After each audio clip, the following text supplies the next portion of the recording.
kagasun! A day in my life as a public school teacher dito sa Pilipinas. For today's video, mga chill! Animal talaga to si Cindy. Intro niya.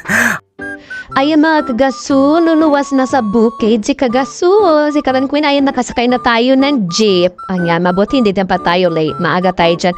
At dumaan muna ako dito mga kagasu kasi gutom na talaga ako kasi hindi ako na breakfast. So kailangan kong kumain dahil sa 8 subject, mapel mga kagasul. At ayan, papasok na tayo sa entrance ng school. Hindi yung kanta dyan. At ayun mga kagasul, magta-time in na po tayo. Ayan, so maaga po tayo dyan. So, kailangan mag-time in. Sayang ang araw, di ba? At ay mga gaso, dito na ako sa kumakain po ako ng aking pang-agahan breakfast.